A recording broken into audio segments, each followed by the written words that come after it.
Welcome you all.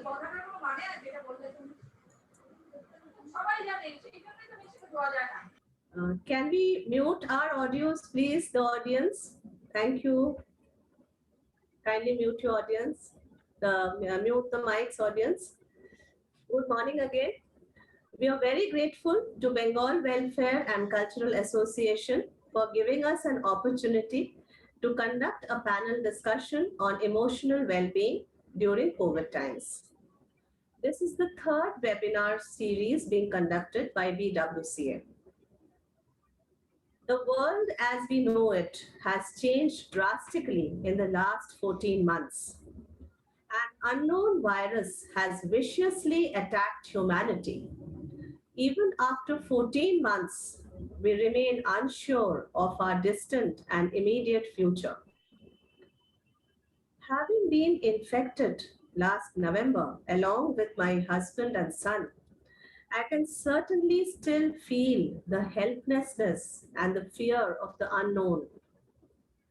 When my son would cough loudly at midnight, we could not even go into his room as he had to be isolated due to a higher COVID virus load. And we are very, very grateful to the Almighty to have recovered since then. So I know from personal experience, apart from physical symptoms, the patients have to often battle loneliness, anxiety, stress, and panic attacks. The second wave is even more dangerous, especially in Delhi. We have all felt scared at some point. So, how do we cope with our mental health issues? We thought of talking to people who have battled and overcome COVID. It would be useful for us to know what helped them maintain their emotional balance at such a time while they were fighting the disease. I begin by the introductions with our panelists. Is Dr. Rushi here yet? Yes, she has joined. Yeah. Yes, Jay. Welcome, Dr. Rushi, to our panel discussion. May we have you? I cannot see your video. No, it's there. She's there? And Dr. Vandita Sharma has also joined with us. Okay, welcome, Dr. Vandita Sharma. So much. A very warm good morning to all of you. Thank you. Thank you, Doctor. Dr. Rushi is the Associate Professor and heads the Department of Clinical Psychology, Atal Bihari Vajpayee Institute of Medical Sciences, Dr. Ram Manohar Lohia Hospital. Thank you, Doctor, for being with us today. We next have Rituparna Chatterjee, who is the Director of Operations. We also have Dr. Shikhar Gupta, completed his BDS and presently a postgraduate student pursuing his master's in public health. Debashri Mazumdar is looking after HCL Foundation as a senior program officer. Shubhashish Gupta is senior vice president, HDFC Bank. Anuradha Shaha is founder and managing partner for Step Up Businesses. I welcome you all to the panel discussion today. I am Rachna Bose, a senior school teacher at Cambridge School and will be moderating the session. We begin with each of the panelists briefly talking about their experience with COVID infection. I would like to ask Rituparna to please begin. Sure. Thank you, Rachanadi. Good morning, everyone. It's a great pleasure to see all of you here in this Connect today. And also it's great to see the participation. That also speaks a lot about the fact that emotional well-being and mental health is so important to all of us. My story, and in the interest of time, to begin with, I will keep it brief. In my known circle of friends, family, workplace associates, I was possibly the initial few to have been down with COVID, And this was about a year back. So June 2020 is when I tested positive. The duration between testing positive to testing negative has been a mixed bag of experience.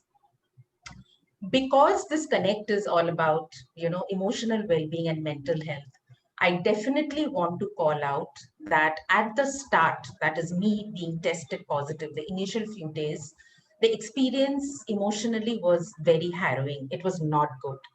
I'll give you, two quick examples.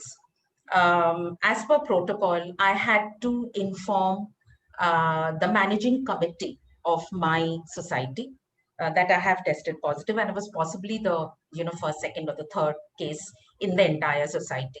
So the managing committee was probably trying to figure out themselves as to how to manage the situation. But the response and the reaction I got initially was, you will have to be hospitalized. I actually went ahead and said that that is for the doctor to decide and not for the managing committee of any society to decide. It started off with an altercation. It was not a good experience, to even communicate this way to someone who's already, terribly worried because you're talking to a COVID positive patient. So that was not so good experience to begin with. Post that, it was a time because, I think a lot of things a year back was still being tried and tested. The guidelines, even from the government's end, to how MCD will operate and deal with such COVID patient was also not very clear. There was a transition stage at that point when I got infected.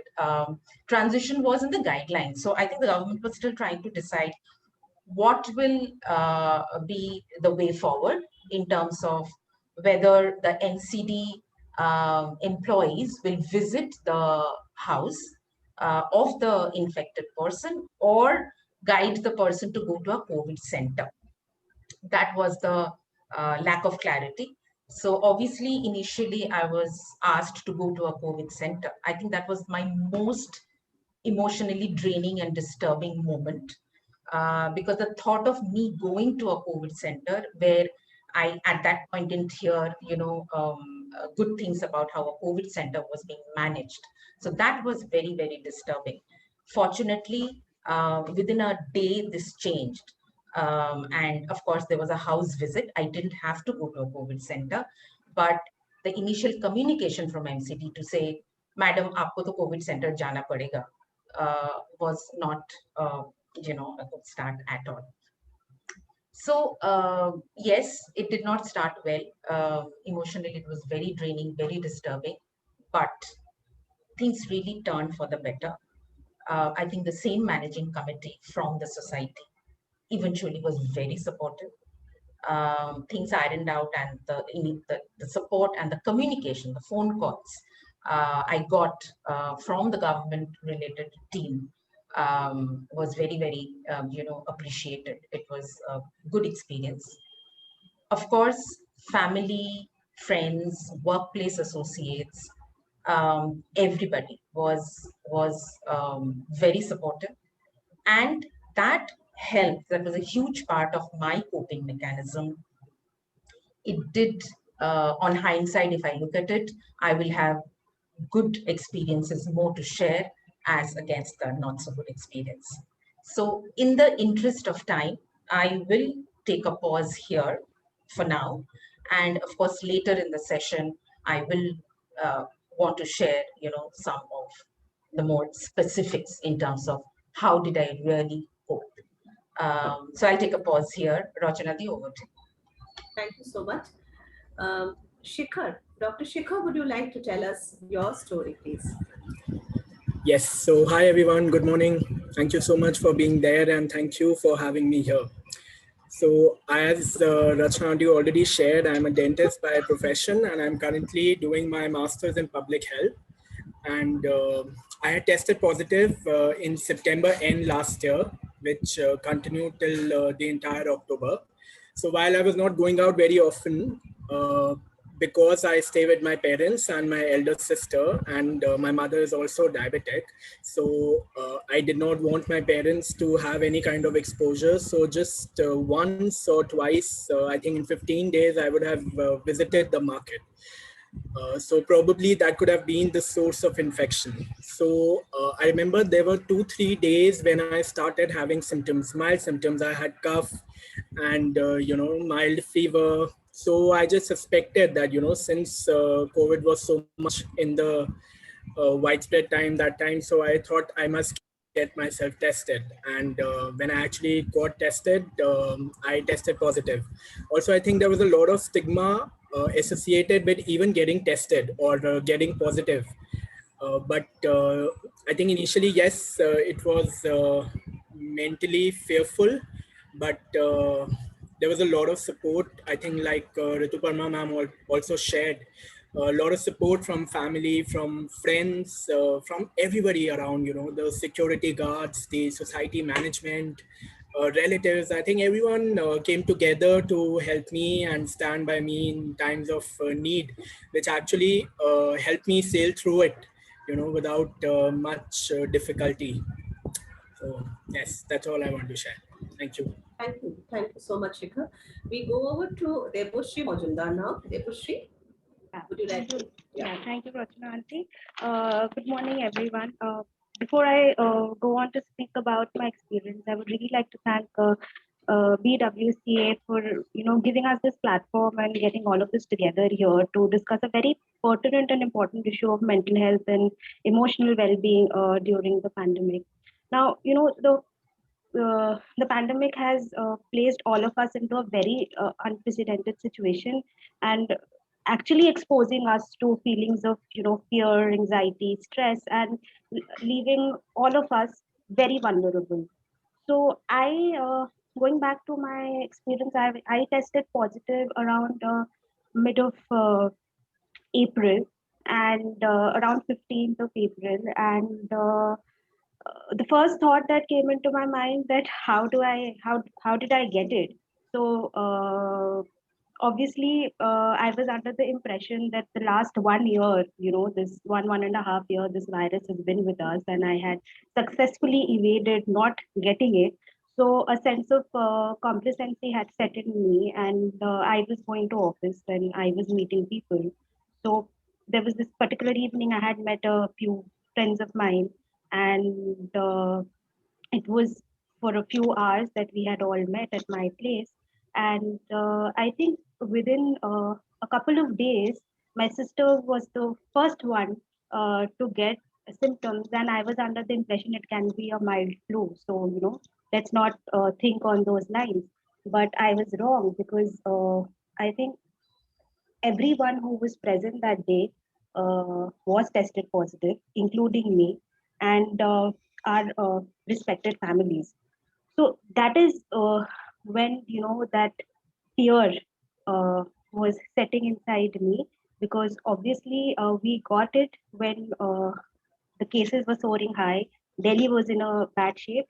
The medical infrastructure was overwhelmed. So the first problem that I faced to get a simple test done. So I was not able to get a RT-PCR done. We had to make team number of calls, use our friends' support, and finally, after a day or two, we were, managed to get RT-PCR done, and then obviously I was tested positive. There was also a sense of guilt in me because I had infected a lot of people, and it was a chain reaction, because this particular strain is very contagious, and in a span of 1 week, the entire unit, my social circle, was positive. And although we were there with each other, but none of us could really help, because we were all isolated.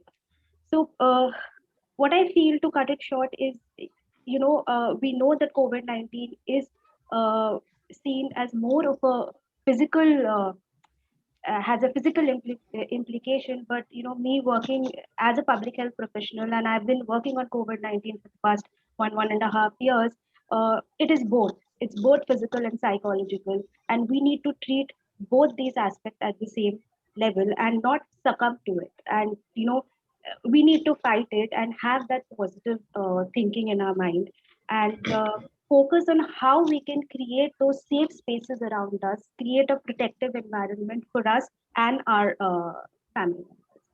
Thank you so much, Raghunath. Thank you. Shubhashish, are you there?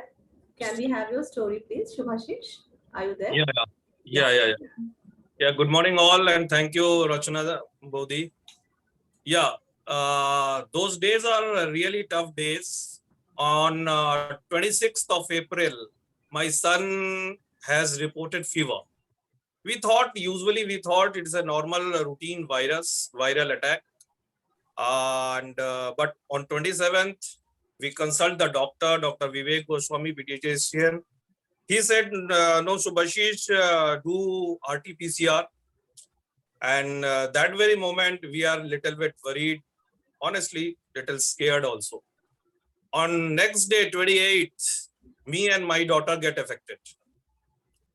And on 30th, my entire family, we all 4 members tested positive. Honestly speaking, that was a very scary day, very tough day. But yes, I restored myself, started medicine, doctor consultancy, and by grace of God, on 19th of this May, we all get recovered. So still, some effects are there, weakness and everything. My wife is especially more affected. She is weak, fluctuation of pulse, blood pressure, all these things are there. Unfortunately, we need not to go to hospital, everyone in the home quarantine. But in the entire story, I must say, mental strength is very, very important. If you sound with the mental strength, then you can restore all the things, not quite easily, but yes, definitely you can restore yourself. That is my experience. And that is the brief COVID experience of my family. I will not take much of time, and if get time during the session, I will certainly share more of my experience. Thank you, Rachna. Thank you, Shubhashish. Anuradha Shah will now share her experience. Anuradha, over to you. Yeah, good morning, and thank you everyone for participating today, and I'm happy to be part of this webinar. Thank you, PWCA. And I'll also try to cover just the story and cover the mental aspects and everything when Rachna Di asks, the queries come across. So our brush with COVID was, in fact, an experience which one never anticipates. Jayant, my hubby, he started with cold and fever on 15th April night, which seemed like a common cold, but it was difficult to get someone to do the RT-PCR at home. So on a doc's suggestion, we went ahead with COVID treatment for him. Our first realization of how bad things were around us came when we could not source FabiFlu for him, even after talking to every chemist in the area. Finally, we got Favipiravir from some distributor whom we got in touch with through a chemist in Ashok Nagar, and had to pay 6,000 in advance on Paytm before the drug could be delivered to us. So Jain's condition became a bit critical on 24th of April when his saturation level went down and he was breathless. Our doctor suggested we should either get oxygen at home or admit him to a hospital. We tried all means, but it seemed impossible to get both in Delhi at that time. Finally, we discussed with my folks in Jaipur and decided to go to Alwar in Rajasthan, where my Mamaji managed to secure a bed for us at his relative's hospital. Next challenge was then to get a cab or an ambulance to reach Alwar. So we finally got an ambulance which was without AC, without oxygen, and landed in Alwar. Jayant was admitted by the end of the day at the hospital and his treatment began. Meanwhile, I was also having fever since 19th of April, and the day we traveled to Alwar, the fever did not come down below 100 degrees. since there was scarcity of beds in the hospital, I remained in the hospital as an attendant, and my condition started getting worse despite taking all medications. So they discharged Jayant on 27th April and admitted me. So by 28th night, my condition, went further downhill, and I was admitted to the ICU and put on non-invasive ventilation, or BiPAP as they call it. So after about 12 hours on BiPAP, I started recovering, and though the doctors told me I might have to be in ICU for a little longer, but I was back in my room by 30th of April. So I was on oxygen support for some time, and then I got discharged on 3rd of May. And the moment we got discharged, both of us, we rushed home, we booked a cab and we rushed home to our kids, because our kids, both of them were alone at home all this while, and they just had each other. And I think right now I would like to end here because of, the time thing. And I just would like to close saying that we owe our life to God, to the doctors and staff at Harish Hospital, Alva, to our family, to all the friends who offered help, and most of all our neighbors who basically, provided our kids with food and kept an eye on them, did not let us worry about them all this while. And I would cover the mental aspect and everything once, we move ahead in the session. Thank you. Thank you, Rachna. Thank you so much, Anuradha. Yeah, I would now like to move on to specific questions related to mental health for each one of you. So I begin with Rituparna. You were one of the first in this panel to be infected, so to say, in June 2020. So what were your thoughts? Because the misconceptions and misconceptions and rumors were too many there out there. So to stay positive, were there specific routines you followed, something which you did, which kept you focused on the positive aspect? Please share. Yeah, sure. Okay, so as I said earlier, yes, I was in my known circle. I was, I think, the initial few who possibly got infected. That was a year back. So my initial thoughts were really, what if the severity of the symptom go up? Because physically my discomfort was not as much. I did have, discomfort largely in the throat and the usual fatigue, etc. But nothing that was really, uncomfortable. So my initial thought was, what if the severity goes up? I will have to be hospitalized. And that was really worrying me the most. The other thing that I was really worried about was my husband at that point in time was recovering from a health condition. So I was very, very worried because I had to ensure that I don't pass on the infection to him. We were in the same house and I really had to be extremely cautious about the isolation part. So the fact that, he was also on the recovery mode was adding to my overall worry. And the couple of social stigma, that I mentioned earlier. One was the response and initial reaction of the managing committee of the society.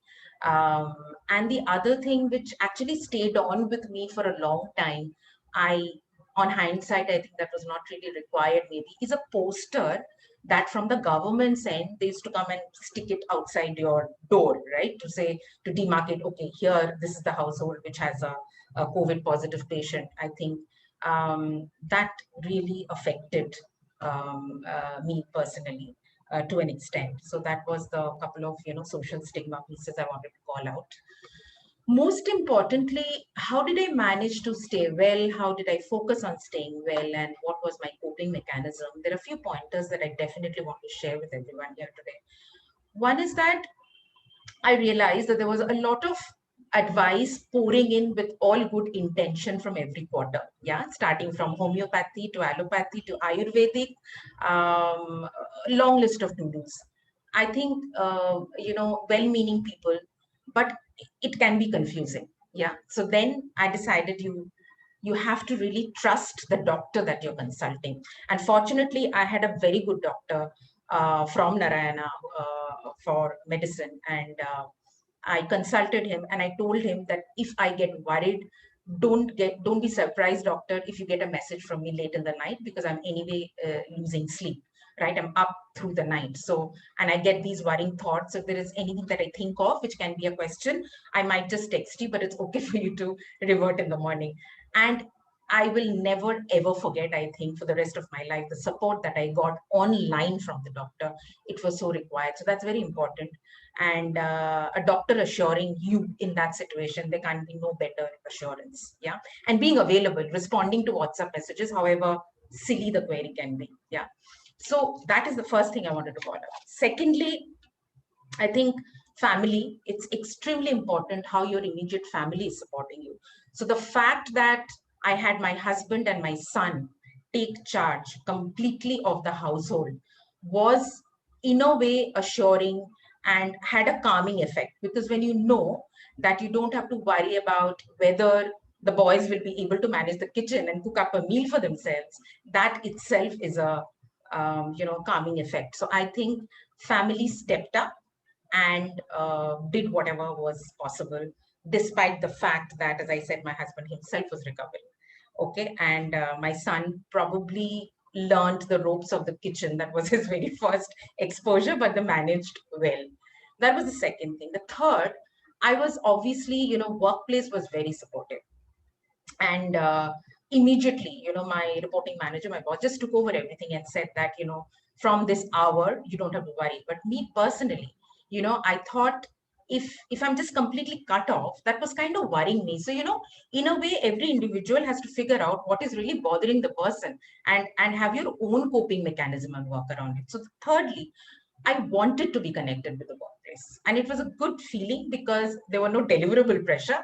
You were not expected to really deliver or work on any assigned tasks, but at the same time, my team kept me updated. So, I was having these calls on and off because my physical discomfort wasn't as much, so I could manage that. And that helped me feel better. Hence, I was doing it. Yeah. To stay connected with workplace. Next, I think when it comes to family, extended family, and your friends, it helped a lot to chat up on video calls, on voice calls, and talk about just fun stuff, silly things, happy tidings, not talk about COVID. We all were adequately aware of that, what was happening. But just, to make you feel better. And I think few of my friends turned nocturnal at that point in time because they actually made the effort to have a chat with me late into the night because I had anyway messed up my sleep cycle. I was almost up through the night. So that is how my friends and extended family supported and helped. Food is such an important part, because it is a long period. Yeah, when you're talking about like 15, 20 days, you do need more support. So though at home, my husband and my son were managing, like I said, I had friends who were dropping food as well. And not just basic food, I think they went overboard. They took care of variety and cuisine and everything and ensured that we were eating well. Even my maid, who cooks at home, the domestic help I have, though she was not allowed, to come in, obviously, but she did a couple of times cook and drop food at home, food at the gate, which was a great gesture, I thought.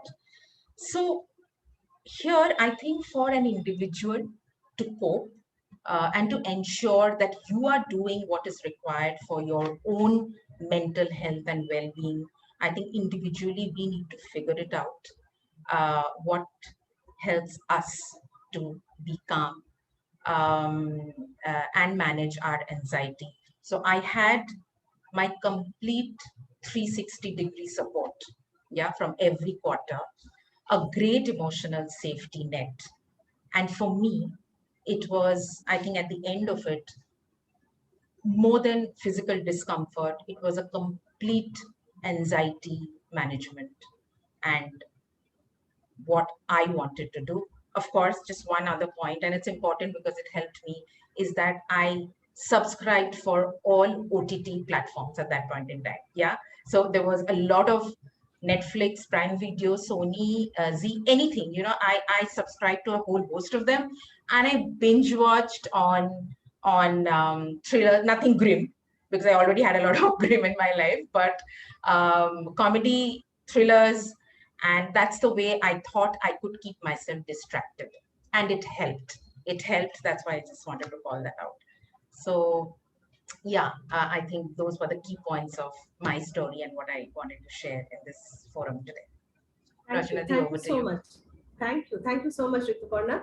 I go over to Dr. Shikhar. Shikhar, your mother is a diabetic, as you shared just now. So, was it scary for you to be infected and knowing that it might infect her? And how did you overcome it? And did social networking on even on virtual platform helped? If you could be specific on that. Thank you.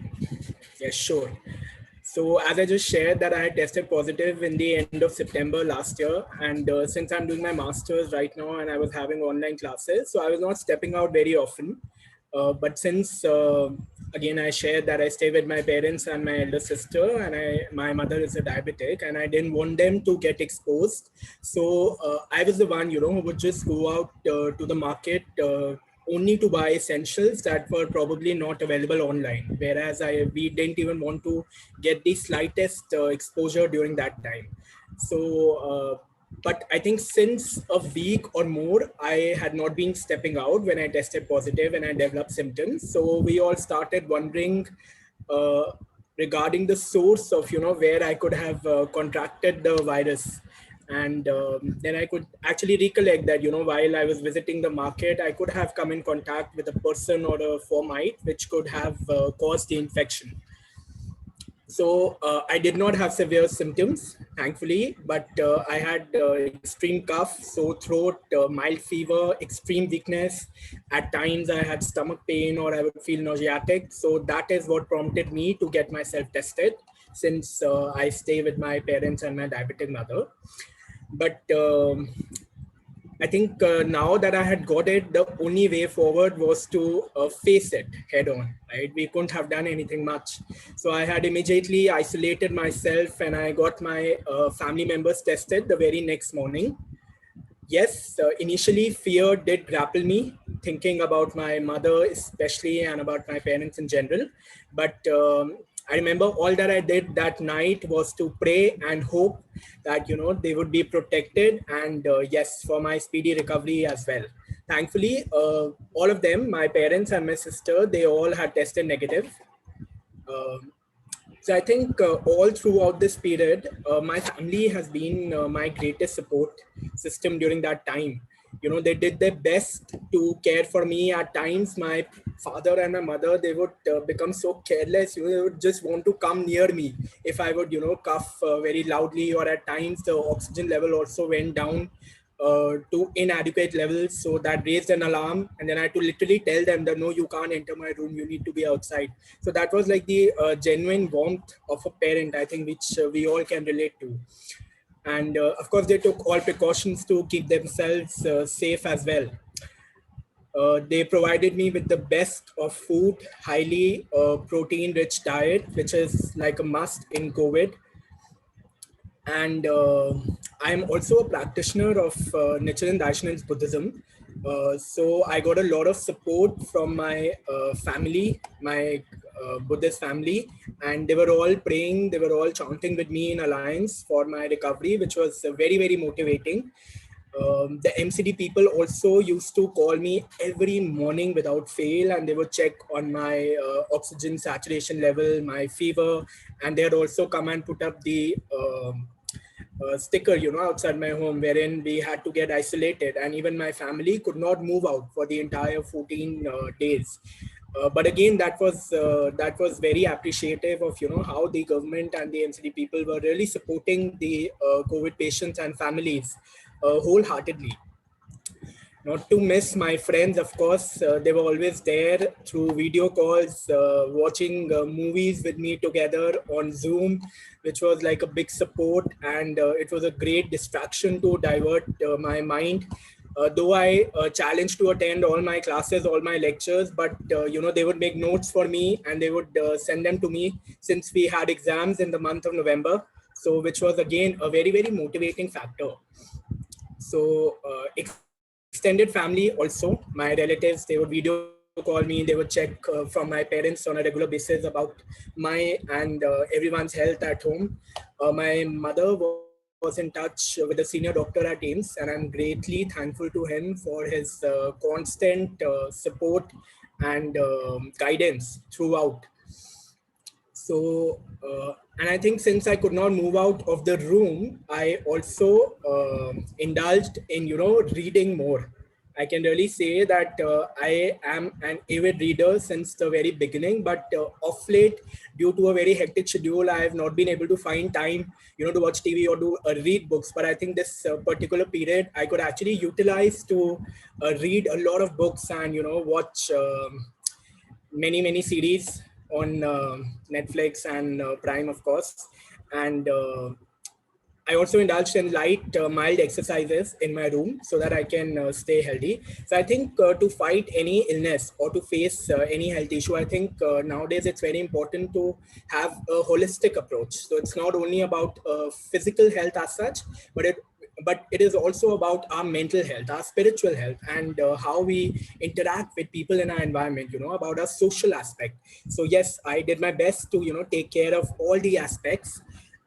And I can definitely say that I have emerged as a stronger person after fighting this illness. And after that, I really determined to be able to, help people who are going through these hard times. Because as we shared, with the kind of stigma associated and with the kind of depressing news all around, it is definitely affecting people mentally and taking a toll on their physical health as well. So yes, I can definitely say that in the second wave, which was creating even more havoc, I could actually understand the pain and suffering of people because I had gone through it myself. Yes. And I could be there for them. I could help them to not get depressed or not be defeated, not succumb to the illness as such, but face it head on with a lot of courage and strength and, emerge stronger. So I think, yes, all throughout the social networking, the support of family, friends, community, healthcare workers, everyone together came as one unit to, fight this great evil that humanity is facing. So in fact, I also urge everyone to continue to, be there for people. This is the time when we need to be there for each other, support each other selflessly.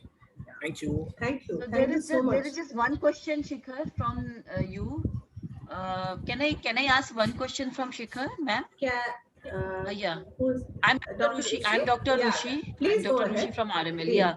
So I just wanted to ask you that whether you were aware of all these strategies in advance, that how you can keep yourself busy or occupied in reading and other activities, how you can please yourself while in quarantine, or you just learned from your experience by the time on your own?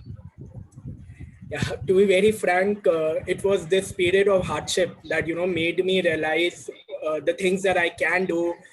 Of course, I knew them beforehand, but yes, like I shared, I think due to our busy work schedules and probably it could be ignorance, it could be anything that we tend to ignore these things, or maybe we don't find ample time. But yes, the period of hard times when I actually felt that what do I do now? I can't just move out of these four walls of my room. So yes, I think these hard times were like the greatest guide for me to be able to find out my own hidden talents, my potential, my things that I would really treasure to do. So yes. Great. Thank you. Thank you. Thank you. Devoshri, I come to you next. Just one question, and that is there were swirling negative news in the media, huge amount of them in the month of April when you were testing, when you tested positive. So, Devoshri, how did you maintain your positive spirit? Was it possible or was it difficult? Yes, Devoshri, over to you. Yeah. So indeed, it was difficult because it is not a, I've fallen sick a lot of times, but this one was different because one was you being isolated. And the only good thing was that since both of us were positive, at least we can move around in our own house and we were not confined to one room. And so what exactly hit us was, how do we manage our own household? Like, what do we do?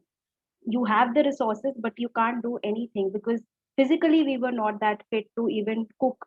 Both of us had very different kind of symptoms. While I just had a mild fever, but my weakness, I had extreme weakness that I couldn't get up from the bed. In my husband's case, his oxygen saturation was fluctuating, so he had, breathlessness. And I've always found my parents or my friends close to me when I'm going through.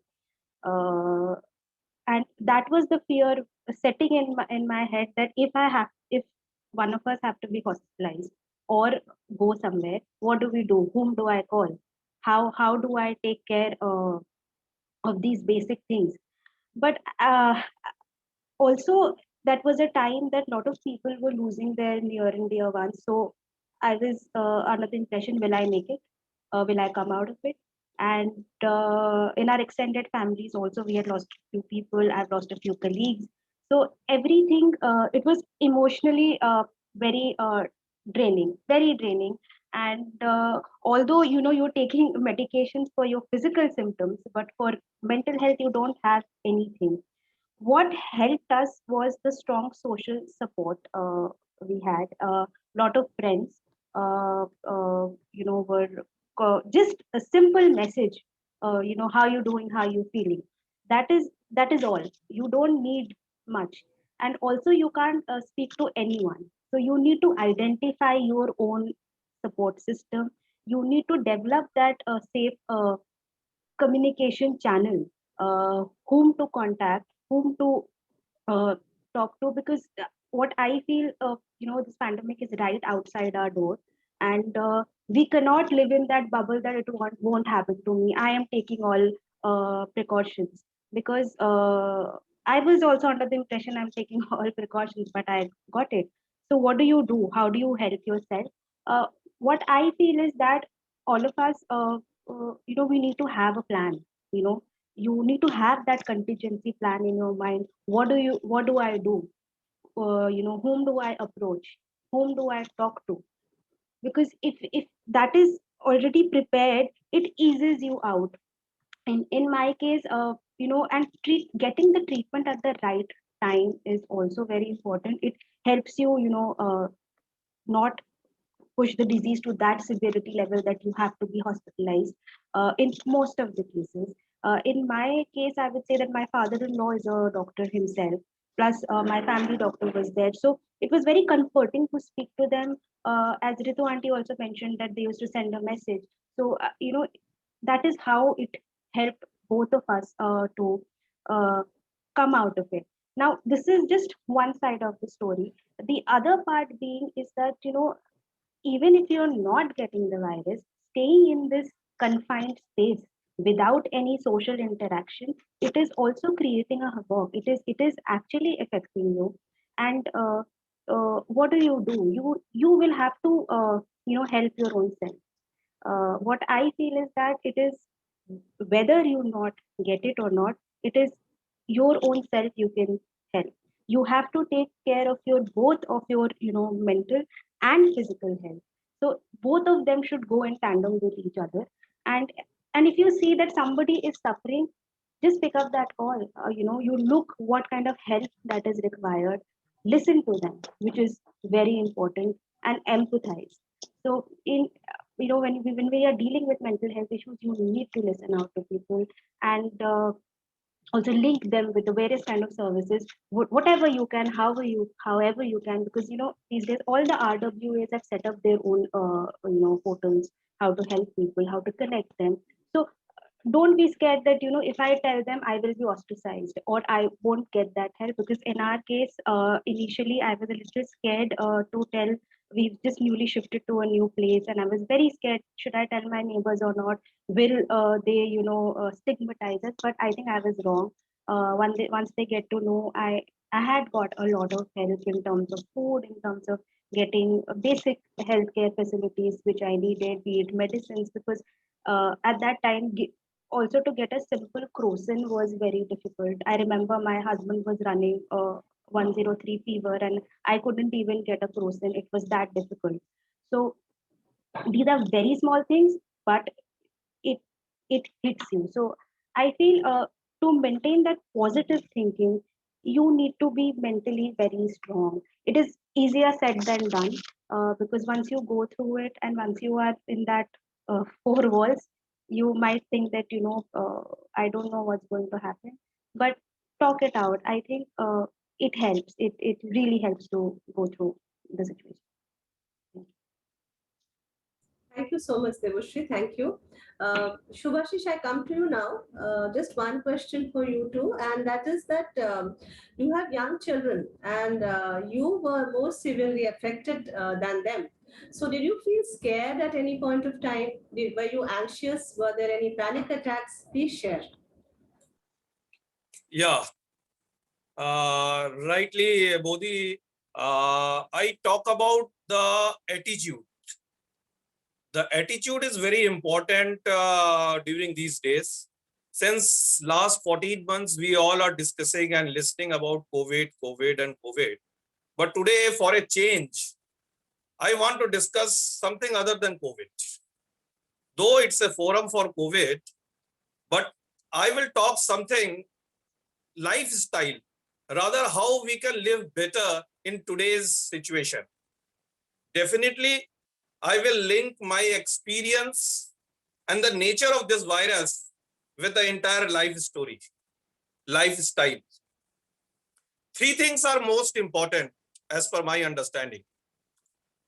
Before I start, firstly, I want to clear, earlier Bodhi has said that I am a banker. I am not a psychologist, not a doctor, nor a yogi like a Sadhguru.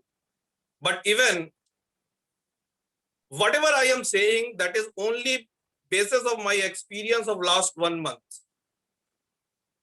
Whatever I will discuss, simply, these are my experience.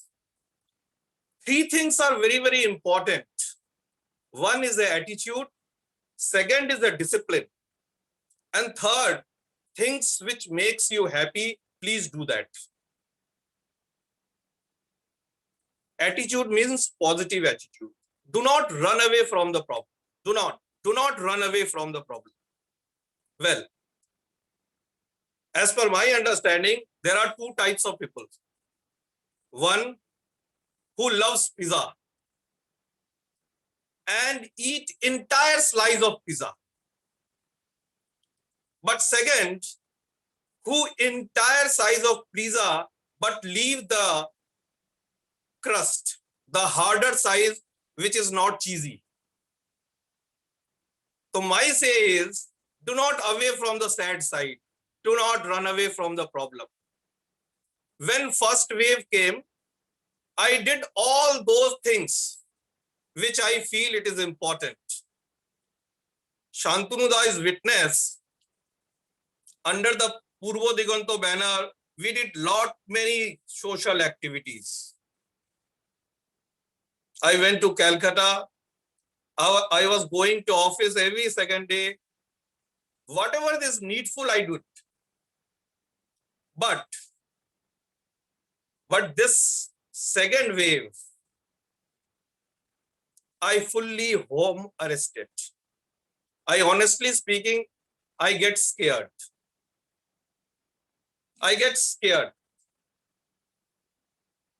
I aloof ourselves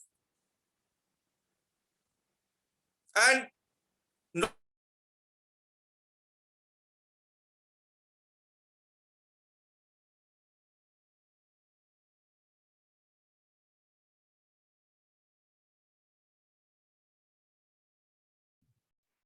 I think we lost Shubhashish. Rachana, please come in. Yeah. Sorry. For half a second, we lost you, Shubhashish. You are there now. Okay, no issue. When the second wave came, first I talked about the first wave, what I was doing.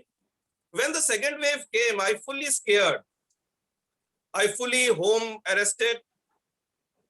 I make myself aloof, not only myself, entire family. And honestly speaking, I'm very much scared. And this virus take the advantage of my scariness and caught me.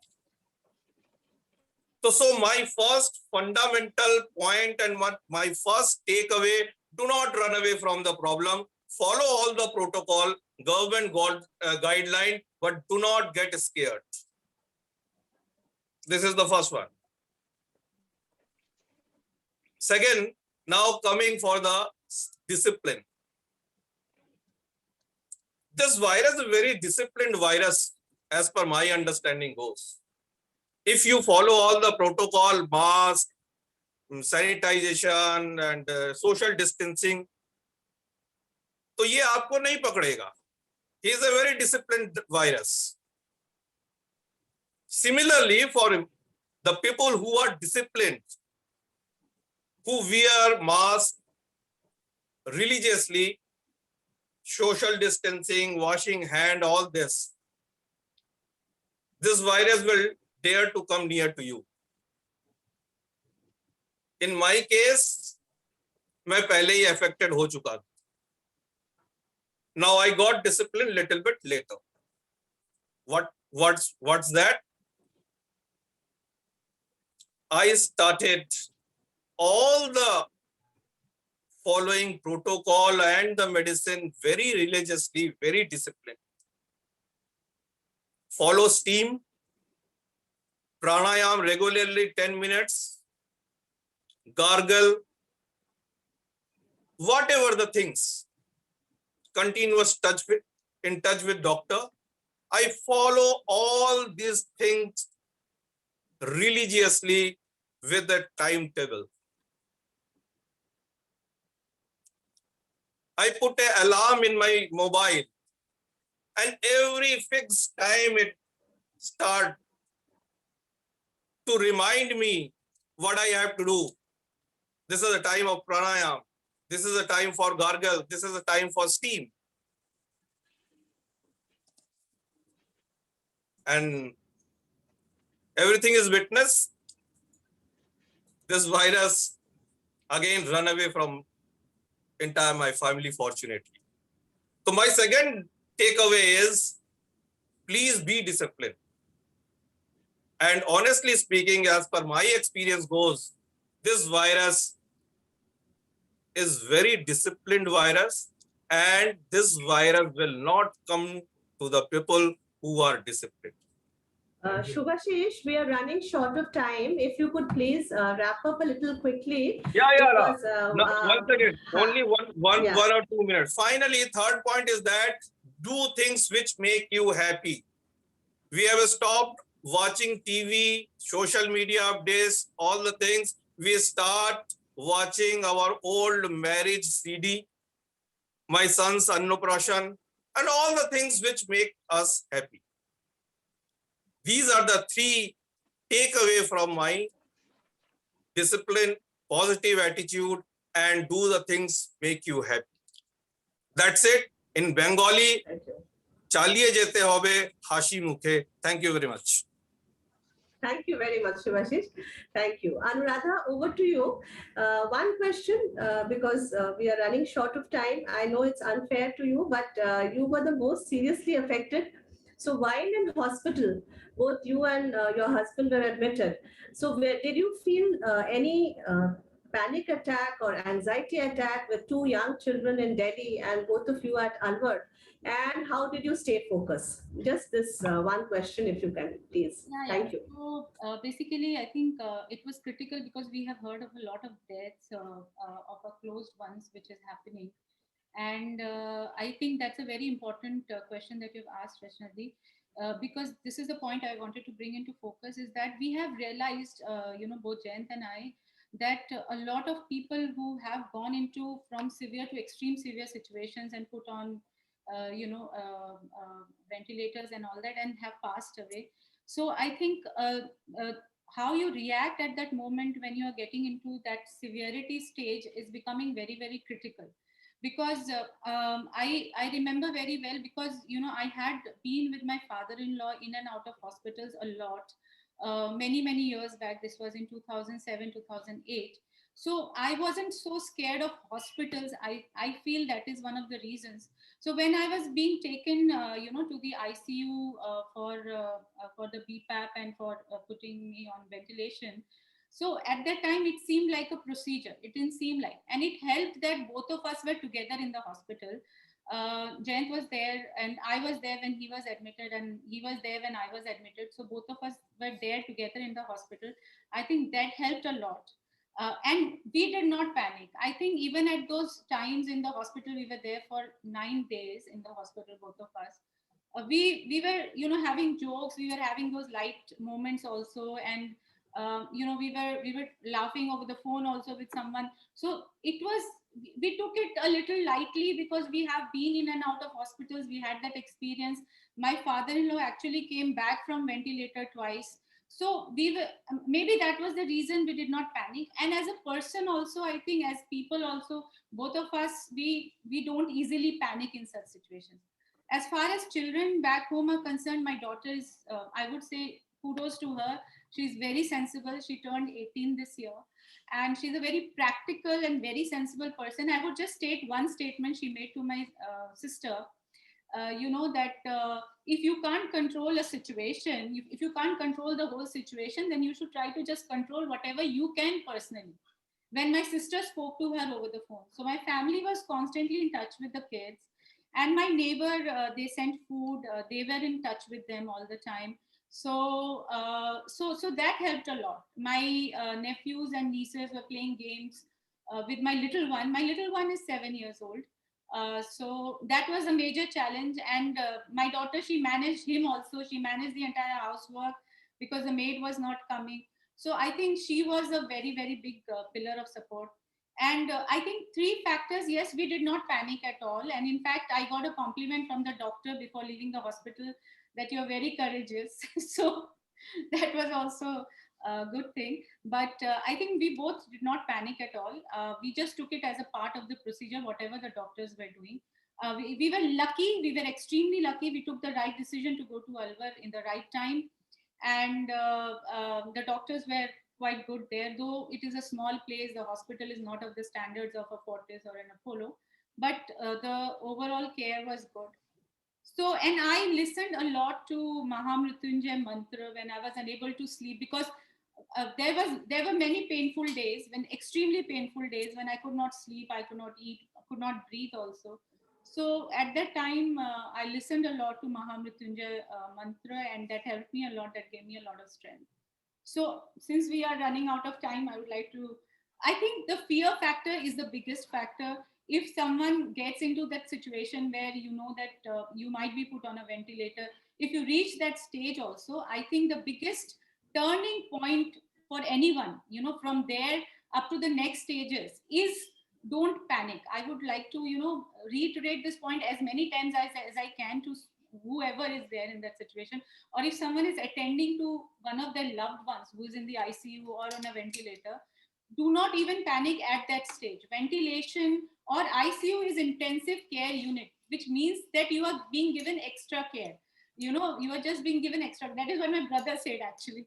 So, you are being given extra care. So that is what it is. You don't have to be scared of it. And initially they put BiPAP, which is they don't even do what they call tracheostomy or whatever. So they don't even do the cut. So, and that helps you to breathe. So just take it as a thing which will help you to breathe, to come back to your recovering this thing. So that is, I think, the biggest thing that is the takeaway for both Jayant and I from this entire experience. So that's the biggest takeaway. We don't panic at any stage. So that's all. Thank you. Thank you. Thank you so much, Anuradha. And what a lovely attitude to have when you said that it is extra care that is being given. Instead of being a dangerous place to be in, you have turned it on its head. So thank you so much. So thank you all the panelists.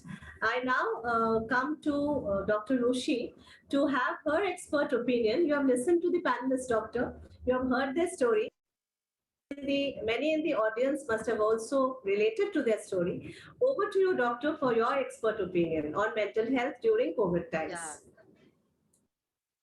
Thank you so much, ma'am, for your words. And it's really my pleasure and my honor to be present here with you all, interacting with you all. And it was really a great experience to hear all of you. So it was also a new experience for me to hearing from the audience that, you know, what people in the community, how they are coping, how positive they are, because we keep on saying people on the media, social media so many times, you know, these are the ways you can keep your mental health sound, you can regulate your emotions, how you can enhance your coping strategies and emotional and psychological well-being. But actually, you know, there is nothing to say much now after hearing you all, because see, all of you have put so many good efforts on yourself by connecting with people, by, you know, avoiding too much of news, and by indulging yourself in exercise, good diet, reading, different kind of hobbies. So I mean, all of you have tried to cope up with this pandemic in a wonderful way. So it's really great to know that.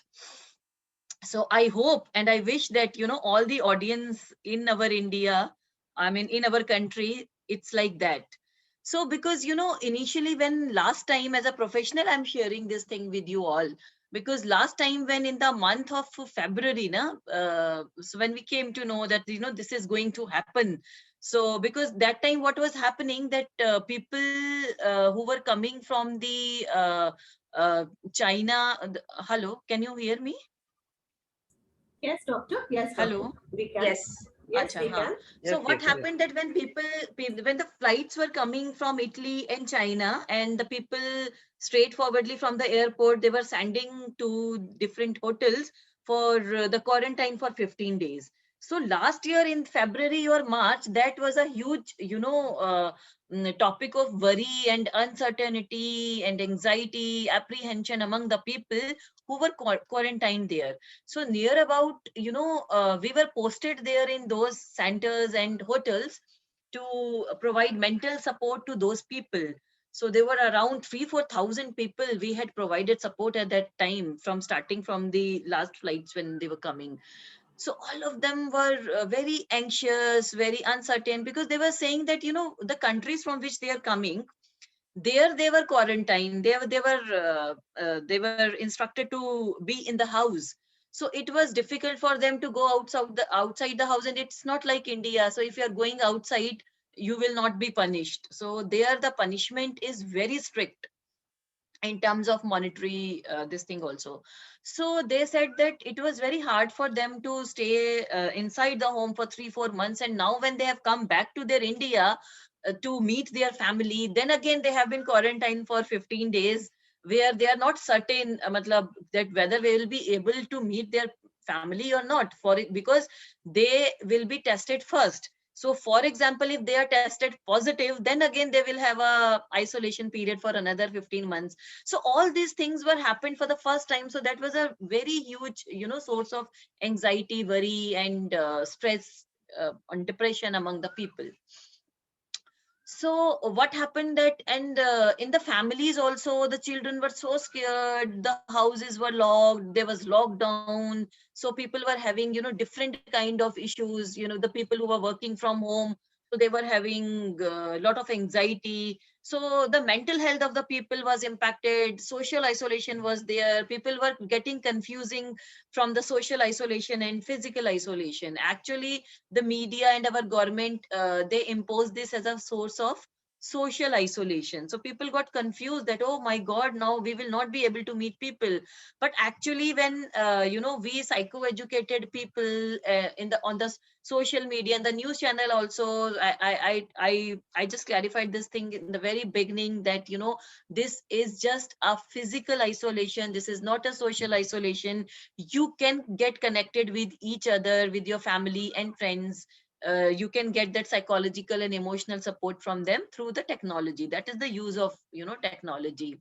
But you know, they were very business because there was economic crisis, because the business was closed out. So it is the people who were working, who were on salary, they were happy. So they were not, I mean, if they were not happy, so they were not tensed actually, that, you know, from where the bread and butter will come. But the people who were in business, so they were very scared, you know, that what will happen. They can face a lot of economic crisis, lot of trauma, panic, anxiety was there. And this time, what is new in this pandemic? So this is the first time when there is a huge scarcity in the demand and supply of the healthcare infrastructure. Now there's scarcity of, people were panicked because, they were afraid that once we will get positive, what will happen, where we will get admitted if it will be required. There was scarcity of bed, there was scarcity of oxygen, there was scarcity of medication. For these small things, people were just fighting and struggling a lot. So a lot of trauma and lot of terror was there, and lot of fear was there in the minds of the people, just because thinking that, we don't have enough health infrastructure. And what was new in this new way, high. So what happened, that when people are seeing that, our known to or our loved one, they are dying in front of us, and in such a short span of time, so trauma, loss, grieving, that was too much among the people. Previously, what used to happen, that people used to travel, so if there will be any sad news in any family, so that a lot of relatives will come, they will console them, so there will be emotional sharing. So now they were also anticipated grief was also there. If something will happen, there will not be relatives, there will not be a ritual. So all these were the additional stressors which were there in the people mind. So these are the things which I'm telling you, what were actually occurring in the community, and what people act. Because see, in RML we have a our OPDs were going on, and we have a helpline also, and we have some other channel. I'm a part of so many other helplines also in India. So so one set of calls were those where people were one or the other family member was down with the COVID-19, and they were struggling with that. But another sort of calls used to be that there is no patient in the family, but they are just having anticipated anxiety or apprehension or grief. So those were the new areas which we have come across in this new pandemic. Because people generally, they don't know that what is real anxiety, and I mean, what is pathological anxiety. So having a fear about some stimulus is not bad, but here they were just without any external stimuli. And when people are thinking that, they are having worry that this may happen, this can happen to me, this can happen to my family members. And there are a lot of calls which we were receiving, where one or the other family member is reporting that the other family members are creating that anxiety, that you went in that hotel that day for your meeting, you went to hospital, so maybe you have been taken the virus, and now you can spread that virus to us also, so just be isolated for some time. So these are the small issues. So a lot of family conflicts were also there. So we were getting calls for a lot of family conflicts, domestic violence, etc. And it was found that a lot of anxiety and behavioral issues were noticed among the children and the adolescent, because they were staying at home. So their schools were closed. So it was very new experience for them to have a online session, and it was difficult. And it's quite difficult for the family members, and sometimes for the adolescent and kids also, to recognize or to acknowledge their symptoms. What happened when we are stressed or when we are anxious? So our heart rate will get increased. There will be shortness of breath. There will be pain in the chest. There may be too much of sweating, flashes. Sometimes because of anxiety, you can have a dry mouth, and you can just get confused. And it was actually happening. People were confused by saying that, I have having this shortness of breath, and I am having all these anxiety symptom. It means like I have been मैं तो भाई संक्रमित हो गया हूँ corona virus से. So let's just tell me that how, because of so many cognitive symptoms also, which which happen as a result of anxiety or stress. So they may have a poor attention concentration, poor memory, hypervigilance is there. So sometimes they just negatively evaluate the whole thing. So they just exacerbate everything. So behavioral symptoms are there. They just want to avoid everything, you know, when they have that escapism, that, you know, we will just avoid everything which is happening around. And there will be some people who will be hyper vigilant, so hyperventilation may be there.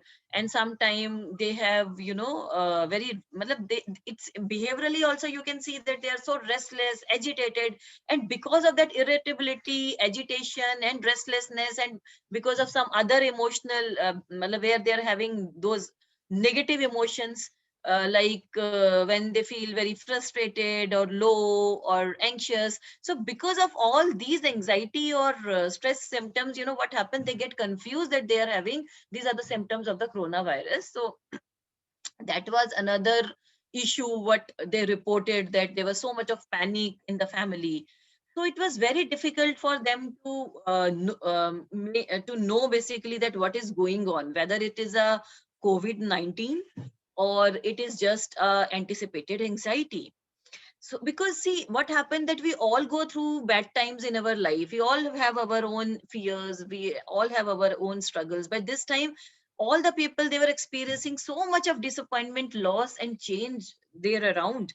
So they were anxious, they were sad. So basically what happened, that whatever resilience they were having, it automatically get decreased. So building resilience can actually help you to maintain a positive outlook in your life. You can face any uncertainty, any fear, any anxiety if you're resilient.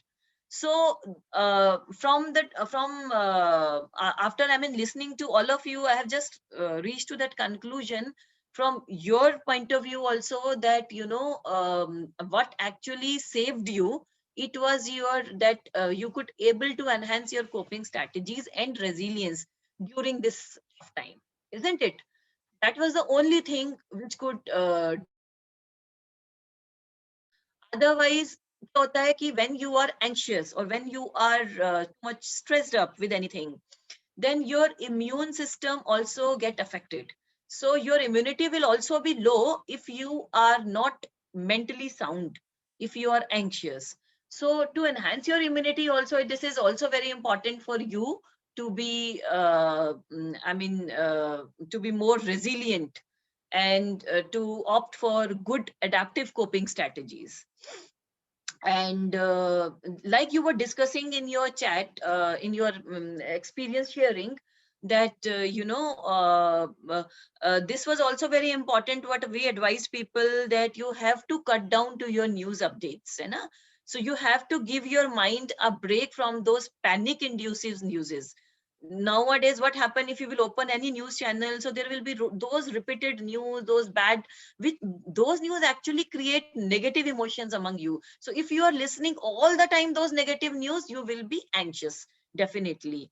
And you have to be conscious for the information you are feeding to your mind, how often you are feeding that information to your mind. You have to be very particular about that. You know, is it really required? It is really recommended. You have to listen to the news which is highly recommended by the government. So there are some few reliable sites, news channels which you should actually watch. Otherwise there are so much of rumors also nowadays.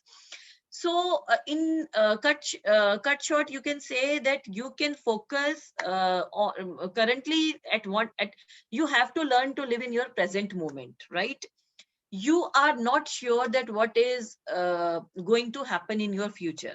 You don't have any control over your future.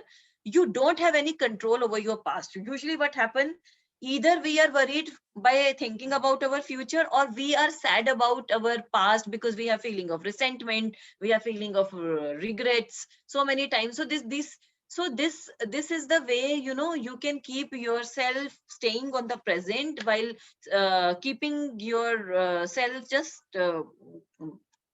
concentrated on your present moment.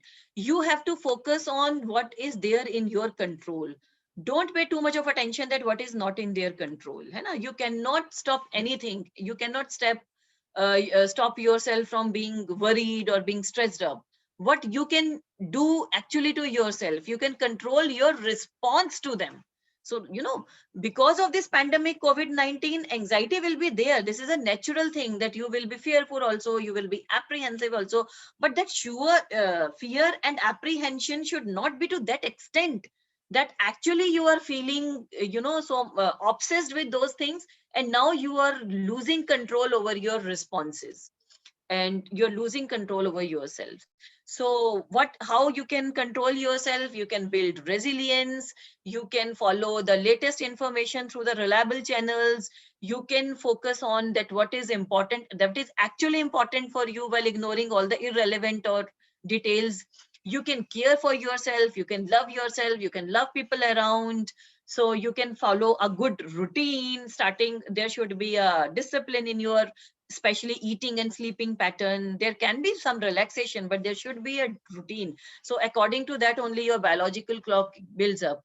Then you can be connected with your friends and family. You can exercise, you can work on your hobbies. कितनी सारी चीजें होती हैं हमारी जिंदगी में जो पहले पीछे छूट चुकी होती हैं. So this is the right time when you can focus on those, hobbies and those things which you never had time to accomplish those in your life.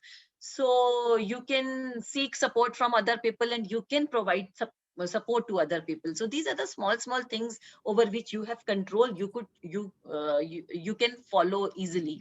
But obviously you should not pay much attention to the things over which you don't have any control.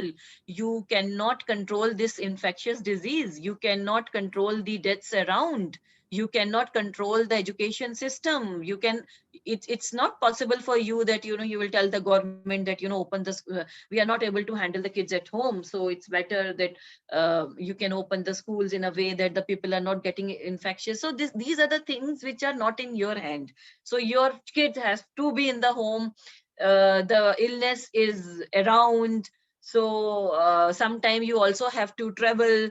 But if there is unnecessary travel, if there is unnecessary social gatherings, you can actually avoid that.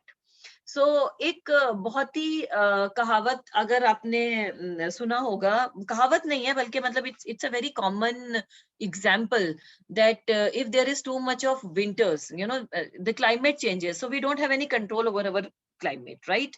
So what we can do, we cannot control the climate. हमारे पास कोई ऐसा button नहीं है जिससे हम वो दबा दें तो ना तो बहुत ज्यादा सर्दी हो ना बहुत ज्यादा गर्मी हो. What we can do, that if there is too much of some hot, so we can wear cotton summer friendly clothes. We can open the AC, we can open the cooler or the fans. There should be cross ventilation in the room. And if there is too much of cold, we can wear woolen clothes. So these are the strategies which we adopt according to the temperature. So we are controlling ourselves. We are not controlling the nature. We don't have any control over nature. The things which have to happen, they will happen.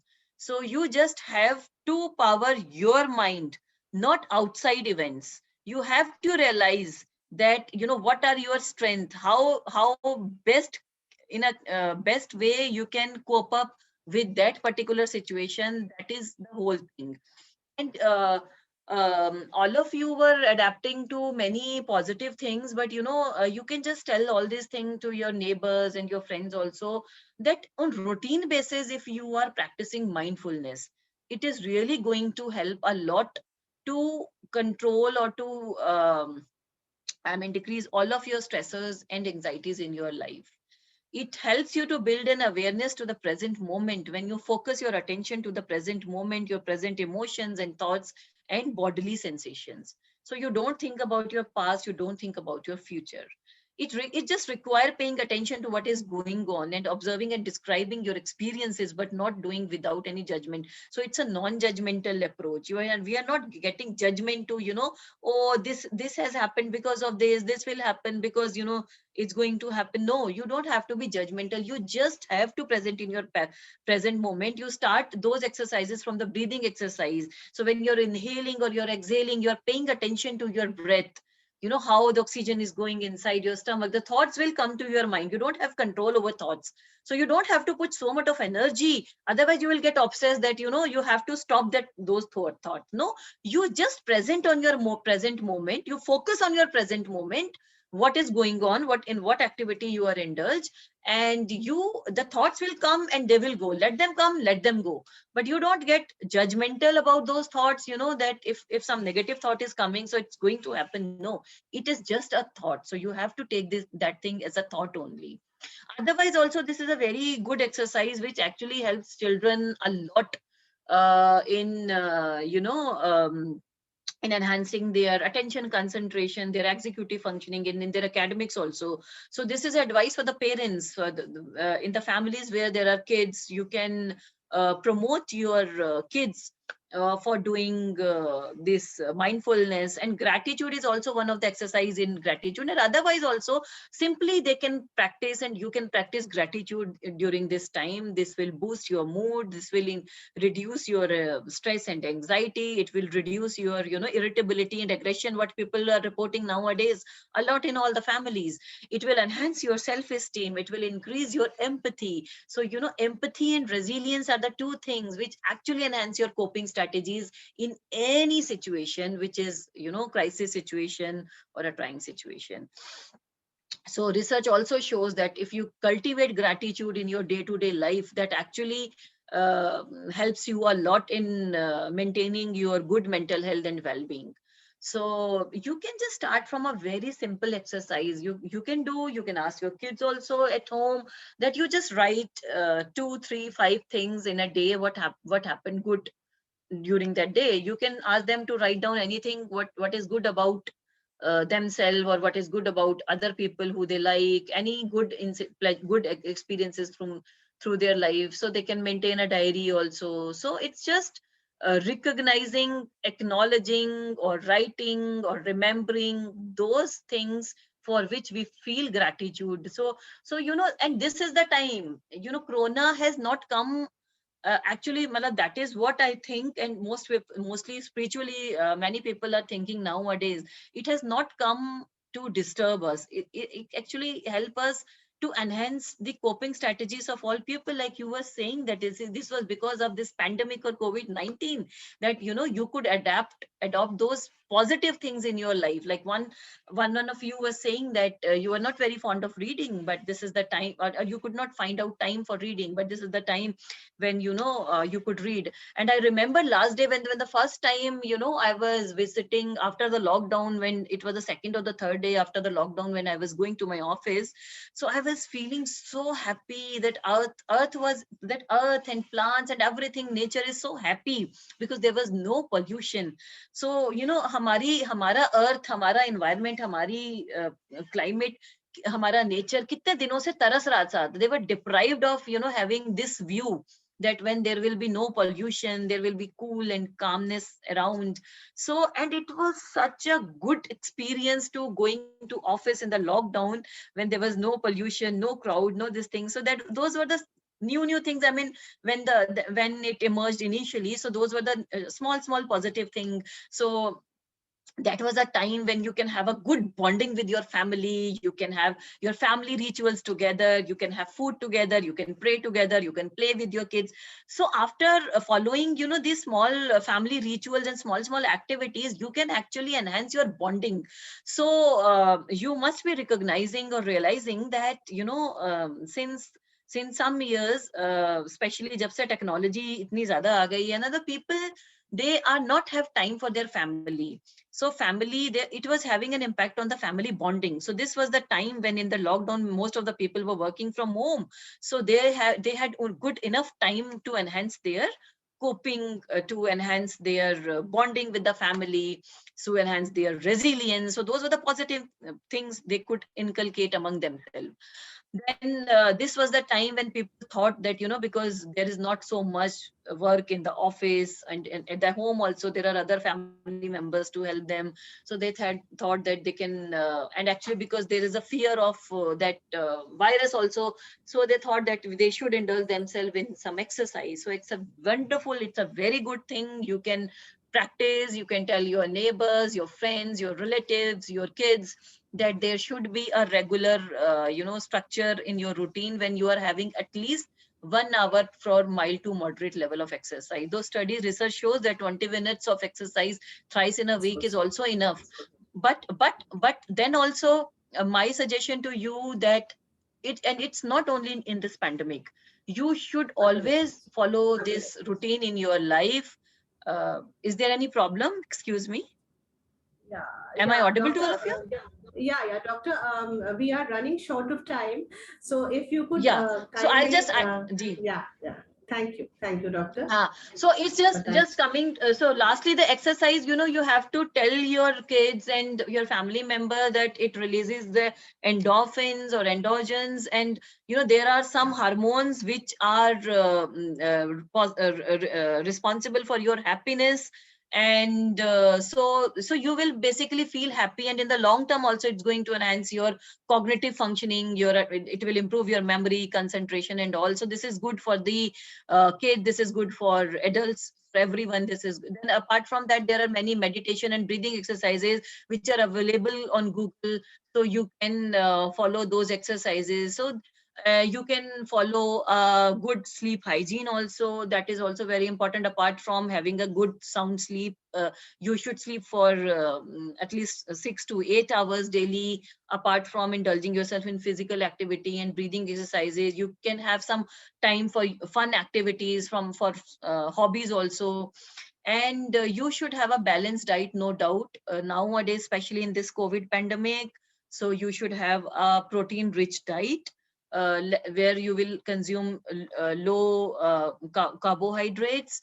And it's all that how you people are connected with your family and friends during this crisis time, and how you can enhance your resilience. This was all about you. You can help people, because there is so much of losses around, so much of deaths around.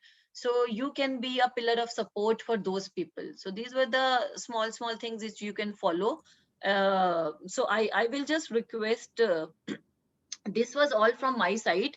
Now I would just ask, this is I just would ask that Vandita. if someone wants to Vandita? ask any question from this. Yeah, but before that, we have Vandita Sharma, a clinical psychologist with us. So, anything briefly, Vandita Sharma ma'am, if you would like to discuss, but I can, are you there? Vandita Sharma ma'am, are you there? Hello, yeah. Yeah. So I can perhaps give you about 2 to 3 minutes, ma'am, because we are really running short of time. I'm so sorry. And there are the question answers also to be taken, ma'am. So if you can please share your thoughts with us. Thank you. Sure. Thank you. Sure. Thank you so much. I'll not take much time. I'll just briefly tell. From my own experience, what I have learned is that it is very important to acknowledge all our negative emotions also. Like, we all are going through anxiety, stress, panic, and trauma in these times. And it is really important to acknowledge, first of all, that yes, we are stressed, we are sad, and we are in the process of suffering. So it is very important to allow yourself some time, some period of time to feel whatever you want to feel. Because sometimes when we push ourselves so much to think positive and to come out of this trauma, it also becomes a pressure. So sometimes we also become stressed about being stressed. So I have talked up to so many people during these times who say that I am getting so much nervous about my parents getting infected, and it is making me much more anxious that I am getting anxious even though they are safe. So how we can avoid such kind of anxiety?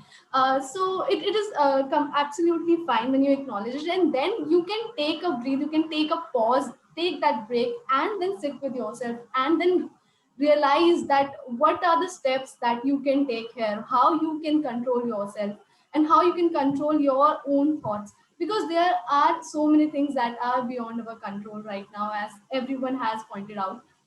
And it was really appreciable that how all of you have discovered so many new things, exercise, breathing, and so many things to take care of yourself and not let the anxiety empower you. And it is really appreciable.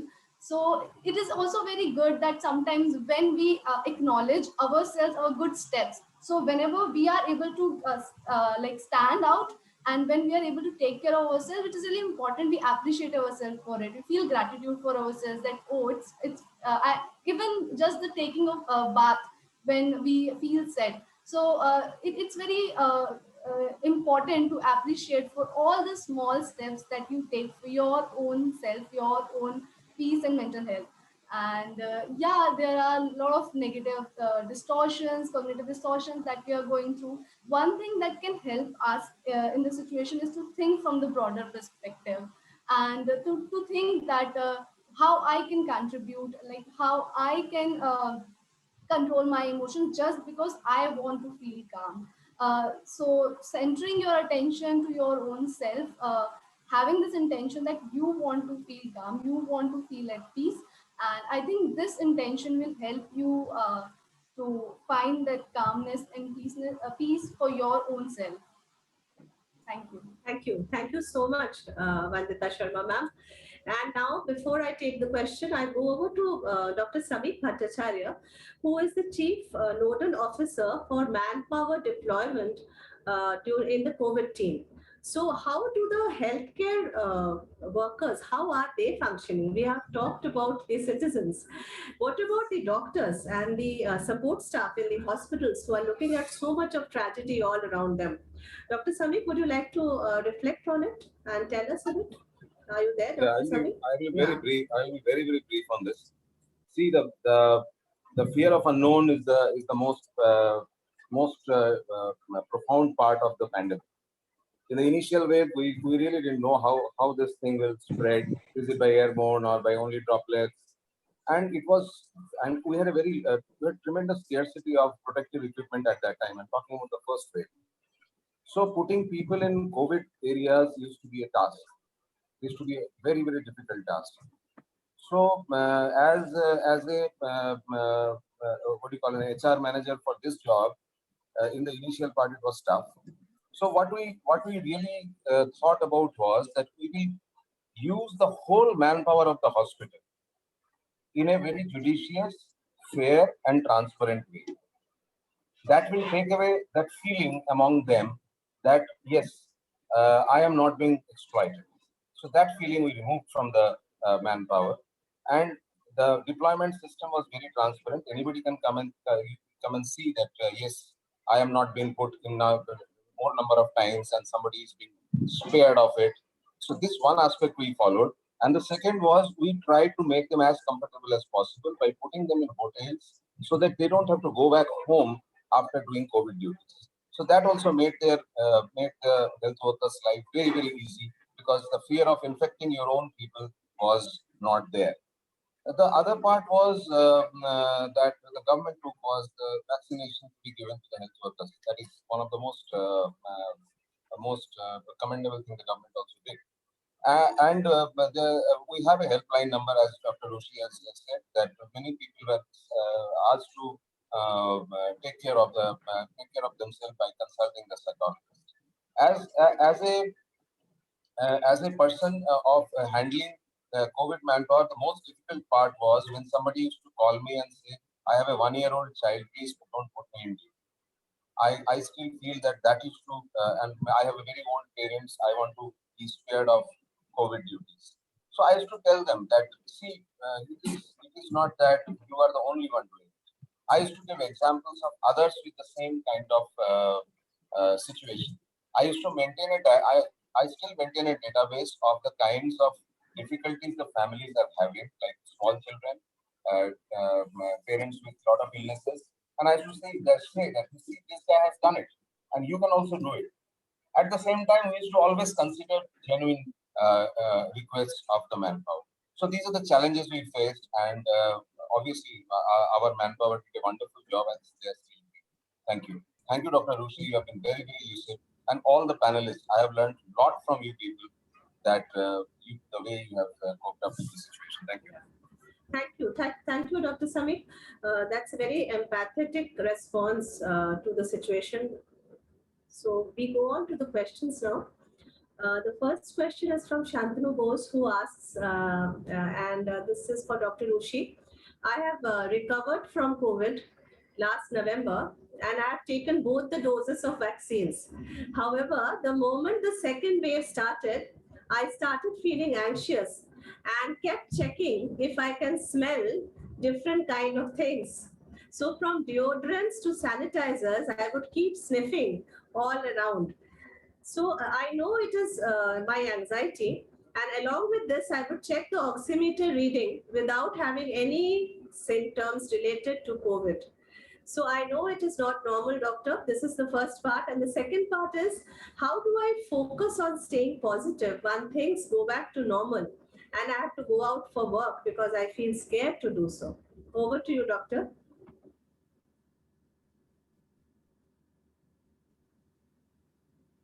The name of this person is Samir, right? So Samir, this is not a the name is Shantanu. Shantanu. Okay, Shantanu. Okay. Yeah. Shantanu. Okay. So Shantanu, this is not a very unusual thing which is happening with you. So there are a lot of people who are reporting these kind of thing that, you know, they are having that fear of unknown and uncertainties there. And because this is not necessarily that last year if you had COVID-19, so this year you will not have, you do, because the antibodies are only for 3-4 months. So you have to, first of all, you have to remove this thought from your mind that, you know, I may have it again or I may not have it again, you know. So let's see whatever happened. So first of all, you know, this is very important to psycho-educate yourself and the people around that this is just this is the main source of your anxiety and worry when you think too much about this thing, that is what will happen. So anyway, you have to face the thing and you have to consider it as a regular viral. Why don't you take it as a regular viral infection? That was the, you know, starting point when I had psycho-educated my residents, my students, for the corona postings last year, for the quarantine posting to my faculty and also to my students, and this year also even in the ICU posting. So when there was a demand that, you know, people in ICU where there is intensive medical care is required, people said that there is requirement of some psychological support for those patients. So all the faculty, all the students were so scared initially that, you know, we will not, so what will happen to our family members, elders are there, kids are there in the family. So I just explained them the first thing is that why don't you take it as a regular viral infection, you know? Because you are seeing example last year also, if you will see, there were only 3 to 4% of mortality was there. So you have to tell this thing to the people also, and it is only 10 to 20% people who need oxygen. So this is just a myth, you know, that, you know, I will die, what will happen to me, I will need oxygen, there is scarcity of oxygen. Usually these kind of things which actually disturb you nowadays. So you have to remove just this thing from your mind. You have to be very scientific oriented that, you know, this is a viral infection which may happen to anyone. And the more you will be able to stay yourself positive, especially the Vandita who was talking about that, how you can keep yourself positive.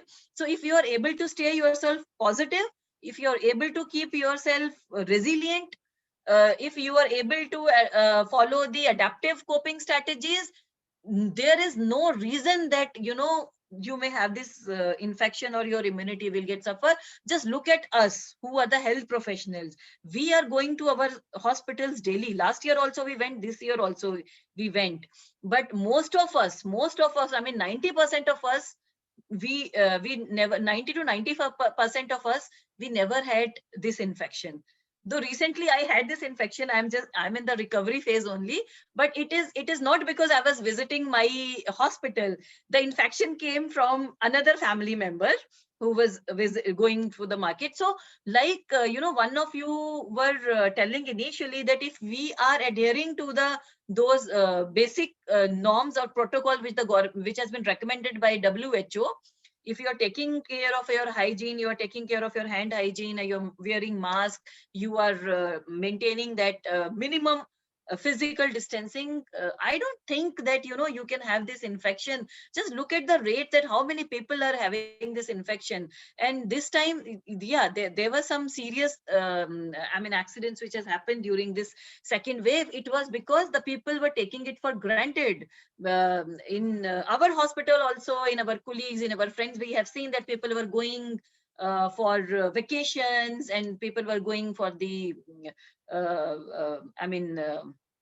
parties also, even before the lockdown also, I had also attended just 2 weeks before I had attended a party, though we could maintain a social distance, but still there were people who were not maintaining, because once you are going to party, we will not wear to the mask, because so that was a drawback from our side. And if you're having that positive so instead of you're saying na कि आप थोड़ी थोड़ी देर में जाकर कभी do की smell लेते हैं, कभी इसकी कि आपका कहीं लॉस तो नहीं हो गया, instead of putting your energy there, you can have gratitude for that still, oh my God, I am so obliged to, I am so blessed with this sense of taste and sense of smell, that I can smell everything, I can taste everything, because during this time only for the first time in my life, I had gratitude for this thing, that this is such a big blessing that we can taste and we can smell, because there was some time when I was not having taste for anything, so life was like, oh my God, मतलब कोई फर्क ही नहीं पड़ता आप क्या खा रहे हो, where मतलब तो आपके taste buds और इन सब का क्या importance है, आपके इन senses का क्या importance है, you are able to realize only when you are being deprived of this thing. So because now you are free of this thing, you are free of infection, so you can spend your time in gratitude exercises, in having gratitude, where you can feel blessed for the things which you are having in your life. You are safe, your family is safe, your surrounding is safe. You should be happy and blessed for those things. Thank you so much. That is how you can keep yourself positive. Thank you so much. I'm sure Shantanu will be content and satisfied with your answer. We go on to the next question. Saurabh is asking, what are the early signs and symptoms of an individual moving into a mental health issue? And does it manifest in itself physically too? Specifically for COVID patients, he is asking. Saurabh is asking. हाँ, सो सौरभ ऐसा है, mental health issues तो जरूरी नहीं है कि इस Covid में ही सबको हो, वैसे भी अदरवाइज भी लोगों के लिए अच्छा, आपका बहुत अच्छा सवाल है, it's a very good question. It is very important for you and others to know that what are the common symptoms of mental health issues.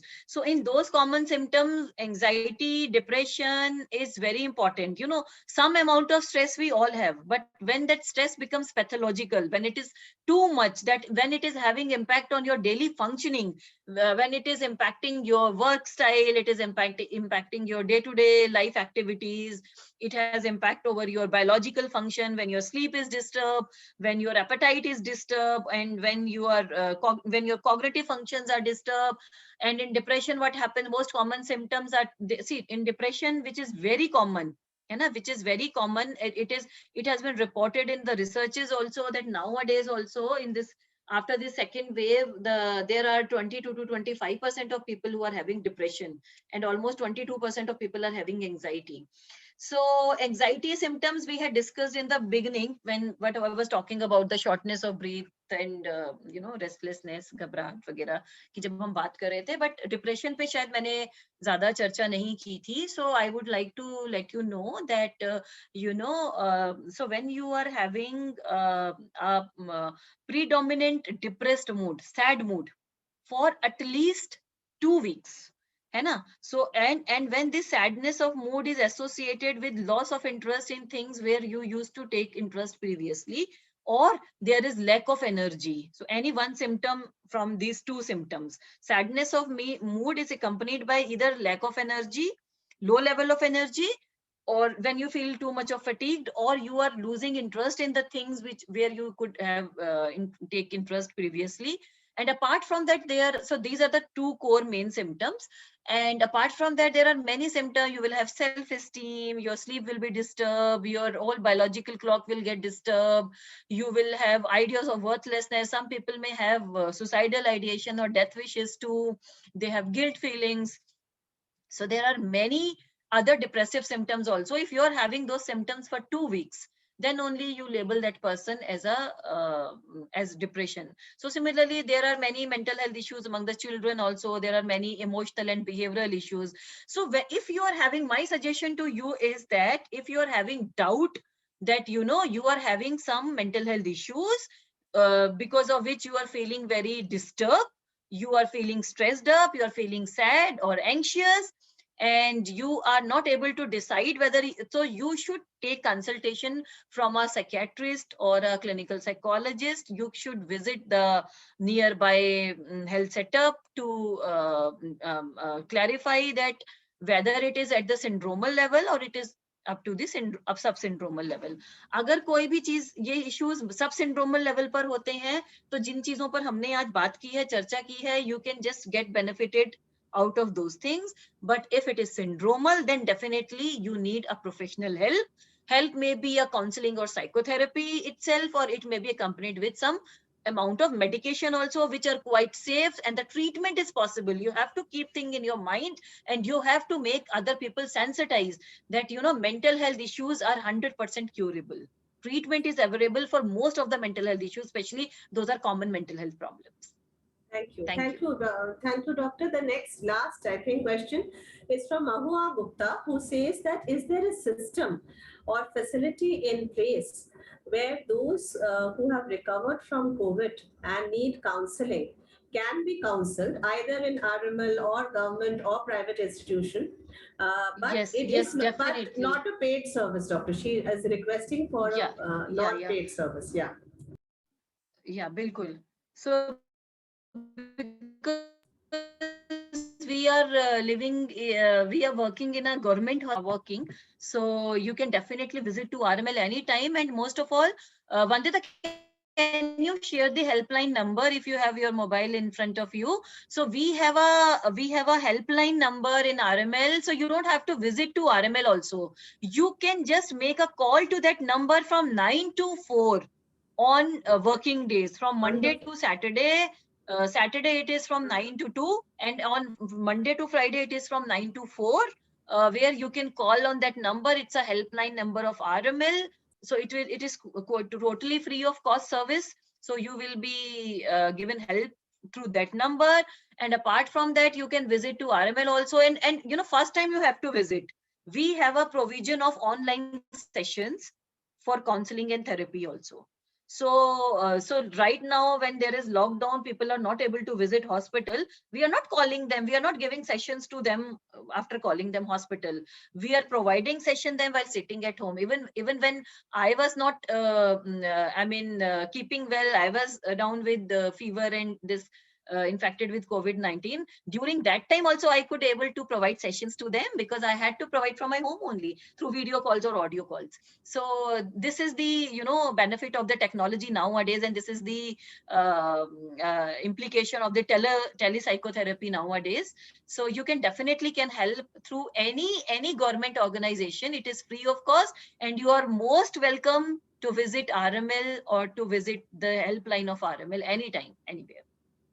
Thank you so much. That's so reassuring to hear that there's. Vandita, can you announce the number, or should I take it from my mobile? I just texted the number on chat. I'll announce it also. Do you have in front of you? Yeah, I'll also announce. I've texted. Thank you, Vandita. Yes. Yeah. Yes. It's 1123 747955. Thank you, Vandita. For your reference, I have also texted it in the chat so that you can refer it. Yeah. It's in the chat for anyone. You can all please take it down. Thank you so much. And you can share with other people also in your community. Yes, certainly, Dr. Rushi, we'll do that. Thank you so much. So are there any other questions anybody would like to ask? Otherwise, we'll wind up the session now. Anything else? There is a question from Mahua, if you can. Yes. I read the question from Mahua. It was about the helpline number only. The mode of reaching out to helplines mentioned by you. Where to find the helpline numbers, how to approach. This is what she has shared. Yeah. So this is here. It is here. The number is also here. And it's all from the comfort of your home. So anybody, an audience can share it further. So that's it then. Thank you, Dr. Rachnaji, can I make a point? Yes, please do. I'm very. It is a wonderful session we had today. the build-up of the person's experience really gave a, I think, positive effect to the whole community, and obviously topped it with scientific knowledge from the Yes. experts. And your conducting was amazing. It was too good. Very, very fruitful exercise. Yeah. Thank you Yeah. so much. And Dr. Thank you Rushi so and much. Dr. Vandita, thank you for joining us. It was a real privilege for us. Thank you so much. Thank you. Thank Thank you, sir. It's Thank you. it's our pleasure also, and you are most welcome anytime. So anytime if you need any help for the community for any kind of Yes. mental health issues, so we are very much available. We are so Most grateful, welcome for doctor. that. So kind of you, doctor. So Thank you. kind of you. Thank you so much. So thank you, doctor. Thank you, Vandita ma'am. A big thank you to Samik. Thank you, each of the panelists who gave their time and they prepared for this session. A big thank you to Parthuda, Mr. Parthu Mitra, who provided the technical support, and our audience, without whom the session would be fruitless. So I hope that the audience, for the audience too, today's session was fruitful as it was for us. A big thank you to Bengal Welfare Cultural Association, BWCA, for providing us this platform, and due to which we could have such a fruitful discussion. Thank you. Thank you all so much. I think, yeah. Thank you, ma'am. Thank you. Thank you. Thank you. Thanks, Thank you. everyone. Thank you, everyone. Thank you. Thank you.